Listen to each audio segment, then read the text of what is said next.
میں سوچ بھی نہیں سکتا تھا کہ وہ میرے ساتھ اتنا بے رحمانہ سلوک کرے گا۔ آزادی کا حق مانگنے پر اس نے میرے اوپر بے وفا ہونے کی مہر لگا دی تھی۔ وہ شخص نہیں جانتا تھا کہ ایک پرندے سے اس کی اڑان کا حق چھین لینا کتنا بڑا ظلم ہے۔ تکلیف کے مارے میرا برا حال ہو رہا تھا۔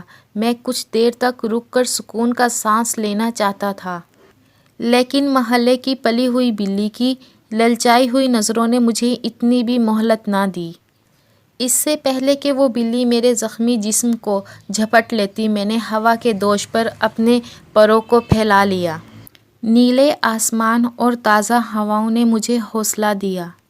یہ شاید آزاد فضا میں میری پہلی اڑان تھی۔ ہوا کے بازوؤں پر پرواز کرتے ہوئے میں اپنا ہر دکھ اور تکلیف بھول گیا۔ چھوٹے چھوٹے گھر، کھیت، درخت، سبزہ پہاڑ، چمکتے ہوئے جھرنے مجھے بہت پیارے لگ رہے تھے۔ پرندوں کے غول اڑتے ہوئے ادھر سے ادھر چلے جا رہے تھے اور میں بھی ان کے ساتھ ہو لیا۔ اور پھر تھک کر میں تمہاری شفیق پناہ میں آ گیا اور اب میرا مستقل ٹھکانہ یہی بن گیا ہے۔ ٹوٹو اب آزاد زندگی گزار رہا تھا، اپنی فطرت کے عین مطابق، لیکن ماضی کی تلخ یادیں اب بھی اسے بے چین کر دیتی تھیں۔ وہ سوچتا، کیا واقعی میں نے اس آدمی کے ساتھ بے وفائی کی ہے؟ ایسے میں بوڑھا برگد اسے سمجھاتا کہ کسی کے برا کہنے دینے سے کوئی برا نہیں بن جاتا۔ اس طرح انسان کے بے وفا کہہ دینے سے تم بے وفا نہیں بن گئے۔ تم نے جو کیا ہے وہ ٹھیک کیا ہے، لیکن پھر بھی یہ کہاوتیں اور محاورے آخر کیوں مشہور ہیں؟ تو برگد شفقت سے جواب دیتے ہوئے کہتے، مجھے یقین ہے کہ یہ ساری باتیں کم از کم تمہارے لیے نہیں ہیں، یوں ان کی بحث ختم ہو جاتی۔ کافی عرصہ گزر گیا۔ ٹوٹو کی خوش اخلاقی دیکھ کر کئی پرندوں نے اس سے دوستی کر لی۔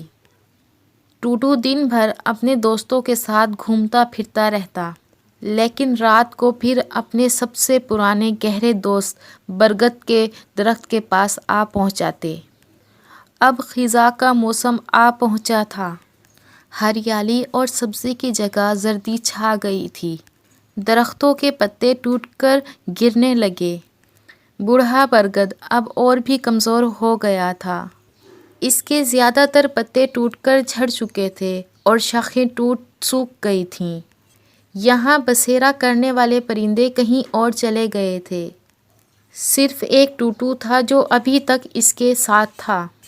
بوڑھا برگد اکثر اسے کہتا، دوسرے پرندوں کی طرح اب تمہیں بھی کوئی اور جگہ تلاش کر لینی چاہیے، کیونکہ میں اب تمہیں دن میں تپتی ہوئی دھوپ سے نہیں بچا سکتا، اور نہ پہلے کی طرح رات کو میری نرم شاخیں تمہیں آرام دے سکتی ہیں۔ ٹوٹو ہر مرتبہ سختی سے انکار کر دیتا۔ وہ کہتا، سچا دوست وہی ہوتا ہے جو مصیبت میں ساتھ نہ چھوڑے، اور میں تمہارا سچا دوست ہوں۔ برگد کا درخت اس کی بات سن کر خاموشی سے سر جھکا لیتا۔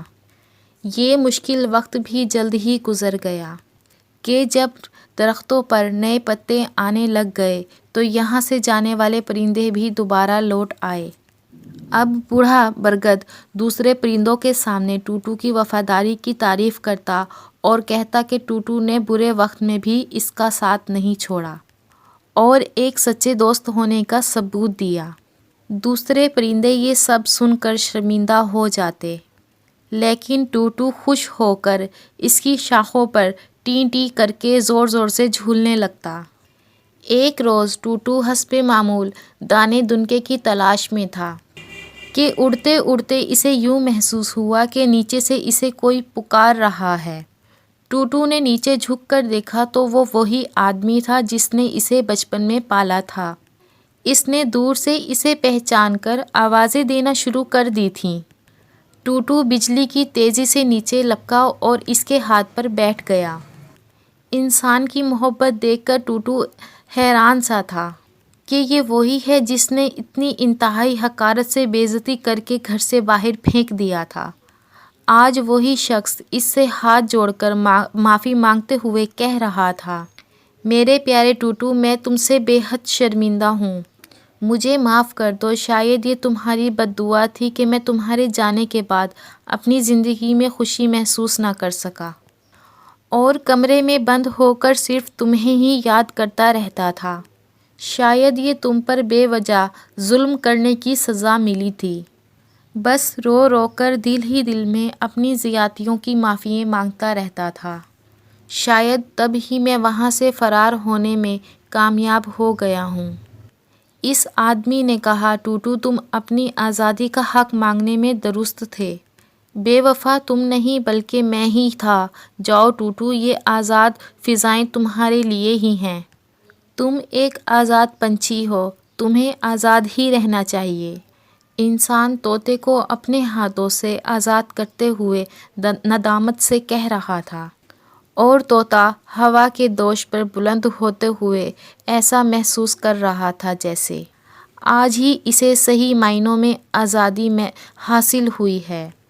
امید ہے میری اس ویڈیو کو آپ لائک کریں گے اور زیادہ سے زیادہ شیئر کریں گے۔